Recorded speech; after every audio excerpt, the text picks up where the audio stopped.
Saudi আরবের সাফল্যের নতুন নতুন দৃষ্টান্ত স্থাপন করেছেন প্রবাসীরা। তাদের একজন বিন মিশাল গোলাম নিজস্ব প্রতিষ্ঠান বিস্তৃতির মাধ্যমে ৩০০ প্রবাসীর কর্মসংস্থান সৃষ্টি করেছেন তিনি। এতে নিজের পাশাপাশি সমৃদ্ধ হচ্ছে দেশের অর্থনীতিও। জেদ্দা থেকে মাসুদ সেলিমের পাঠানো রিপোর্ট।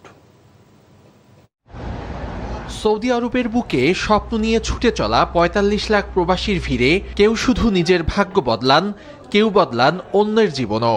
তেমনই একজন প্রবাসী বাংলাদেশি উদ্যোক্তা বিন মিশাল গোলাম। শূন্য থেকে যাত্রা শুরু করে দূরদর্শী পরিকল্পনায় সৌদিতে ট্রাভেল খাতে নিজের অবস্থান তৈরি করেছেন তিনি। বর্তমানে Jeddah, Riyadh, Mecca, Medina, Dammam, Jubail, Abha, Khamis, Tabuk সহ বিভিন্ন শহরে গড়ে তুলেছেন ১৬টি ট্রাভেল এজেন্সি। আমাদের প্রতি সপ্তাহে প্রায় ১৫,০০০ প্লাস কাস্টমার আমাদের আসে। বিভিন্ন সেবা, বিভিন্ন সার্ভিস, বিভিন্ন দিক জানার জন্য, নেওয়ার জন্য আমাদের বিশেষ করে টিকিট, বিভিন্ন যা যা আছে।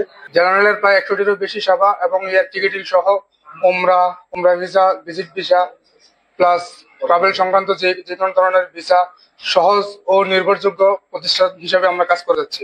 সৌদি আরবে যে জটিলতায় প্রবাসীরা বেশি ভুক্তভোগী, ইকামা সংক্রান্ত বা বাইরে আসলে অনেক জটিলতা। তা আলহামদুলিল্লাহ এই কোম্পানিতে জয়েন করার পরে আমরা এমন কোনো জটিলতা এখনো পর্যন্ত ফেস করি নাই। নানা চ্যালেঞ্জ মোকাবেলা করে সময়ের সঙ্গে ব্যবসার পরিধি বাড়ানোর পাশাপাশি তৈরি করেছেন নতুন কর্মসংস্থানের সুযোগ।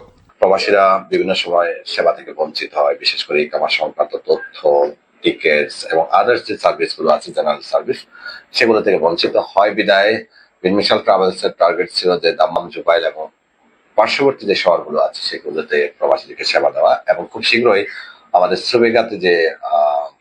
সুবেগা করে যে জায়গাটা আছে সেখানেও বিন মিশাল ট্রাভেলসের শাখা হতে যাচ্ছে। সৌদিতে প্রতিযোগিতামূলক বিনিয়োগে বিন বিশালের সাফল্যের গল্প অন্য প্রবাসীদের জন্য অনুপ্রেরণা, এমনটাই মনে করছেন সংশ্লিষ্টরা। NTV international desk.